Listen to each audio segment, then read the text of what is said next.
जय झूलेलाल। मुंहिंजे चैनल सिंध समाज ते तव्हां सभिनि जो स्वागत आहे। अॼु मां तव्हांखे पुरुषोत्तम महात्म कथा जे दर्शन 8 अध्याय जी कथा तव्हां सां गॾु शेयर कंदसि।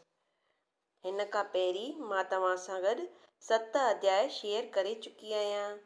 त हलो पाण शुरू था कयूं।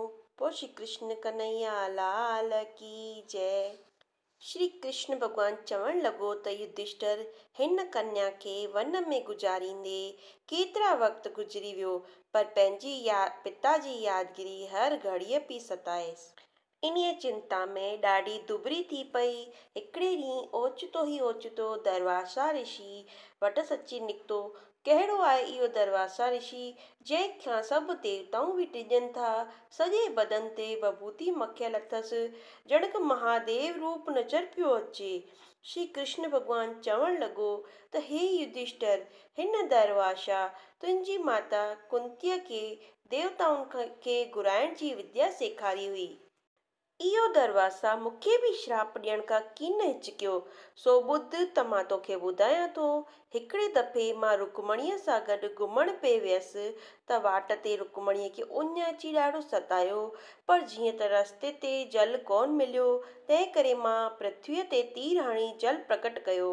कुदरत सां दरवासा ऋषि बि को उते बीठो हो, सो हिन खे पाणी पीअंदो ॾिसी क्रोध में भरिजी वियो ऐं मूंखे श्राप ॾिनो त तुंहिंजो रुक्मणीअ सां विछोड़ो थींदो।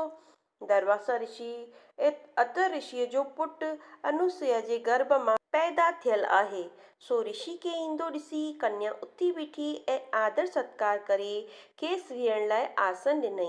पोइ गुल फूल आणे संदसि हर तरह सां पूॼा कई। तंहिं खां पोइ कन्या ऋषिअ खे चवणु लॻी त हे ऋषिराज, अॼु मुंहिंज खे पूर्णा पुल्य खुलिया आहिनि जो अव्हां जहिड़े संतनि मुंहिंजी कुटिया में पेर पातो आहे। अव्हां जा दर्शन करे मुंहिंजा सभु दुख दूर थी विया आहिनि।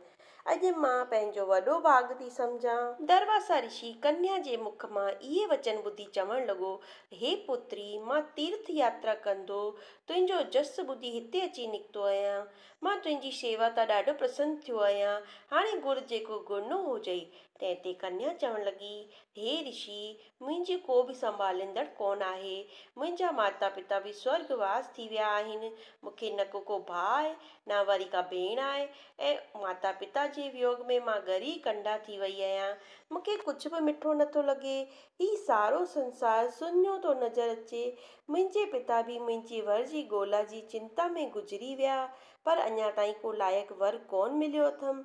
हाणे शरीर मां कक थी मरण लाइ तयारु वेठी आहियां। हे ऋषिराज, मां अव्हां जी शरण में आहियां। को मूंखे हिन दुख खां छुटण जो उपाय ॿुधायो।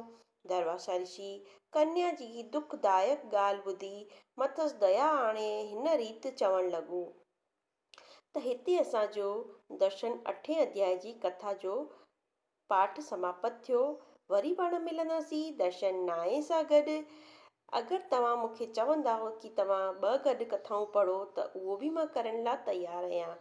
त तव्हांखे इहा कथा कीअं लॻी, कमेंट बॉक्स में मूंखे कमेंट करे ज़रूरु ॿुधाईंदा। ऐं तव्हां ॿियो कुझु बि ॿुधणु चाहियो त तव्हां उहो मूंखे लिखी करे ज़रूरु चई था सघो। कमेंट बॉक्स में तव्हां ओम नमो भगवंते वासुदेवाय ज़रूरु लिखंदा, हिकु लाइक ज़रूरु कंदा। तव्हांजो लाइक मूंखे सपोर्ट कंदो आहे। त जय झूलेलाल। वरी मिलंदासीं नई कथा यानी 9 अध्याय जी कथा सां गॾु।